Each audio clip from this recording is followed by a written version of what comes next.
Hey everybody, Mascot here. Just wanted to give a quick shout out to Optibotimus for giving us these exclusive toys. Thank you very much, Paul. Can't wait to review them. Thanks.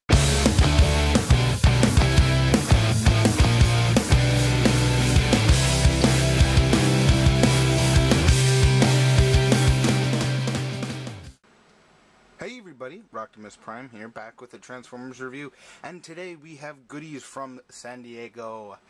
Yes, this brought to me by my very good friend, Optibotimus, or Paul. Thank you, dude. Very, very cool. I am just, wow, this is really cool for him to do this for me. I'm very honored, dude. Thank you so much. But moving on, as you can see, we have the HISS Tank, and Cliff Jumper here, the Rust in Peace version, and I'm kind of off to the side here because I have to be far enough back so I can see the whole picture and hopefully get it in frame. So, but today we're going to be taking a look at the HISS Tank.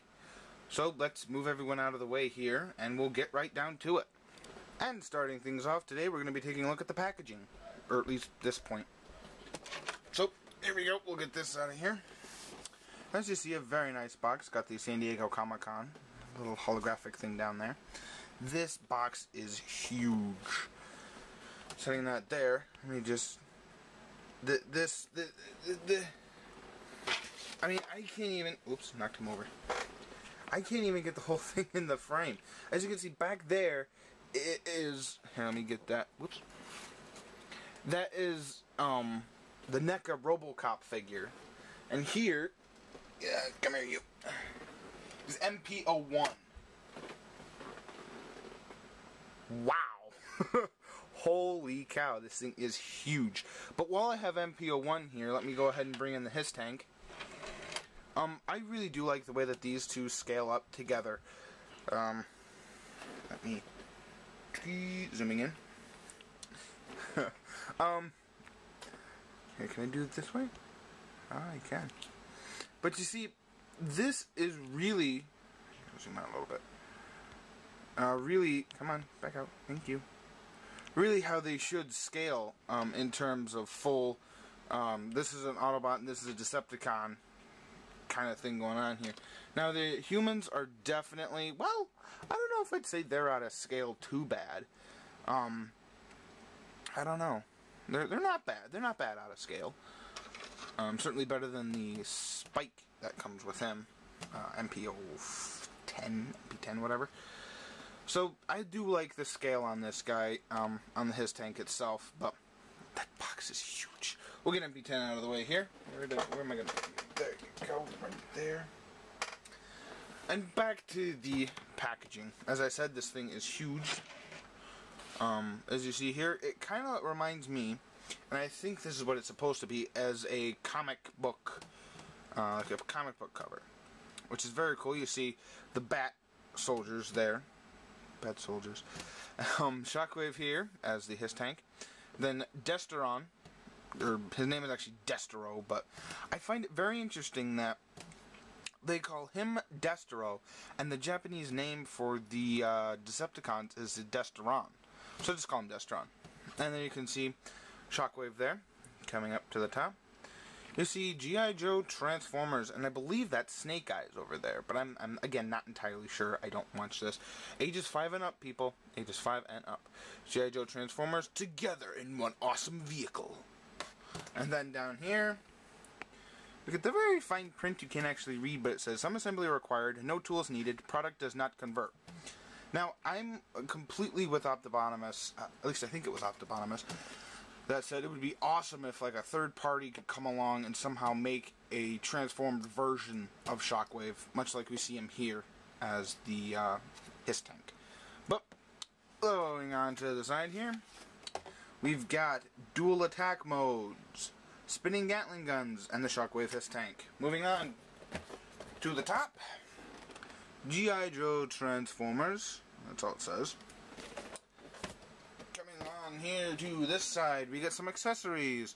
We get Destro figure, very cool, and you can see here he kind of has a money case, a gun, very, very cool. No Decepticon logo painted on his vest. as you'll see, or as you saw in the toy. Soundwave with 3 mini con deployers, which are those, the tape deck things that he used. When I first saw that, I thought that was like, oh, buy this, this, and this to go along with this. No, they are included. Very cool. Constructicon bat figure. Okay. So that's basically it, except for the back here. We get, see stuff here like opening cockpit, Astro Blaster here, spinning Gatling cannons there, spark chamber, energon converter, all those really cool stuff. As you see, visit GIJoe.com, GIJoeCollectorsClub.com, HasbroCollectorsClub.com, Transformers.com, JeffDunhammond.com. No. Anyway, moving right along. Here we have the HISS tank itself. Very, very cool. Now I'll probably just do this video showing the HISS tank and what it can do, and maybe like Destro and the bat figure. Then doing another review of the accessories that it comes with, because that might be a really long video. But maybe I'll put them in one. I don't know yet. So here we go with the HISS tank. Get it in frame here. Now this is actually a really cool figure. I dig the way that this looks. It does have articulation. It can move that way and that way. And also it can go into its attack mode. Kachinga. So if these guns don't shoot you, and these guns don't shoot you, and this gun doesn't shoot you, get up close enough, Kachinga. But also this moves independently. I don't know, this all feels kind of cheap. Like I really don't want to move it because it looks awesome. So see here you have Shockwave's eye, very cool. Nice Decepticon logo painted on the hood there. And he does have an opening cockpit. And a lot of nice detail on the inside there. Very cool. You can't see any of it because my camera sucks. But you can just take your bat figure after you take off the backpack. Just get him into a sitting position. Pop him in there. And then you can have him piloting the HISS tank if you want. Very cool. Now, as I said, they should have spinning Gatling guns, but this one is the only one that really spins. And you have to pull it, so it's really kind of pointless. The one over here doesn't move at all. It's really kind of yeesh. And I don't want to break anything because this is a San Diego Comic-Con exclusive. Now what you can do, if you don't want your missile launcher pods up here, just go ahead and wiggle them off. There's a port down here. Plug them right in there. So they do give you some playability with this. You don't have to make it exactly like they have it on there, which is really cool, and that gives it some reason to go into its battle attack mode. That way things, I guess you could do it up here too, but when it's up here they're kind of pointing at the sky, so if you plug them in down here on the bottom, which is really kind of cool, although that one, I don't know if this is actually supposed to do this, but it's cool. You can do it if you want to. The choice is there, so why not? The actual detail of the HISS tank itself is really, really nice. It's done in this nice metallic purple, as Shockwave should be. And you've got a nice big old Decepticon logo there. I kind of wish they would have gone for rubber treads. These are plastic. And even if they didn't roll, you know, because they got wheels here on the bottom. But even if they didn't roll, it still would have been nice to have the feel of the rubber treads. Now, they do include a little missile. What you want to do for this little missile is take Shockwave's cannon off here. Mine's on there really tight. Come on, there we go. Then you see kind of the standard HISS tank head. You just want to stick this in here, like so. Push the button. Push the button. And it shoots. Kind of pointless. If you have him displayed at a Shockwave. Hopefully, you guys will be able to see this. But on the box it shows like sticker detail in there. So hopefully Repro Labels will hopefully get a sticker set so we can sticker that up and make it look all nice. Get that back in there. But other than that, really nothing to say about Shockwave himself. Going on to Destro here. Now, his articulation and the bat figure thing are the same, so I'm just going to cover one of them. I do like his chrome head, and if you can see, his eyes kinda, sorta, they're painted black. They're black, but then the eye itself is green. So that's really immaculate detail, as you can see. Nice Decepticon logo there on the chest, and he does come with this gun. Where'd it go? Where'd I put it? Huh. He has a yellow gun. Ah, there it is. That yellow gun there, but I just don't think it fits in his hand well, because the butt of the gun, the shock absorber thing, hits up against these coils on his arm, and he can't really hold it. Now, I don't believe they come off. It doesn't look like they do. So I'm not going to try to take them off. But there you have Destro. And this jacket does come off, but I tried to take it off and it was just scary. So I'm not going to be doing that. His head is chromed. Very, very nice. He does have a little movement side to side. No up and down. Whoop. I think I spoke too soon. Up movement. Down movement. No. No up and down, but I thought I moved a little bit. Anyway. Hinge joints here. Kind of like one of those hinge, but then you can also rotate it kind of joints. I don't know what they're called. Pin and socket, maybe. I think is what they're called. And then a hinge joint at the elbow. Also rotates at the elbow. And he has hand movement, which is very cool. Also, he has, well, I believe he has an ab crunch. Let me check. Unhook this. Yep, he does have an ab crunch. You can't see it. There we go. But it separates in his chest because his basic mold and the vest just tabs into that hole there. His body and the bat figures are exactly the same. And you get kind of a ball. Oh, it is a ball joint. Ball joint at the legs, which is cool. But because of the way that the butt is molded, he can't go back perfectly straight, which is fine. You double joint at the knee. Very cool. Very cool. Don't know exactly why you'd want him kneeling. I guess I'll kneel before Lord Megatron. Something, I guess, I don't know. But his shin pads do actually detach. Very nice added bit of detail there.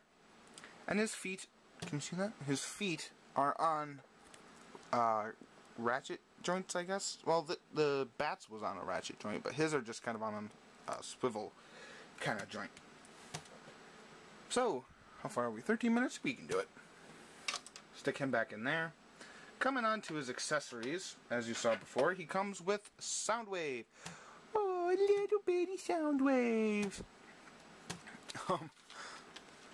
And he also comes with tapes and a plethora of guns. Now, there was an actual silver pistol that came with him, but when I opened it and went to put it in the Bat Figures clip, it fell on the floor and I have gray carpeting.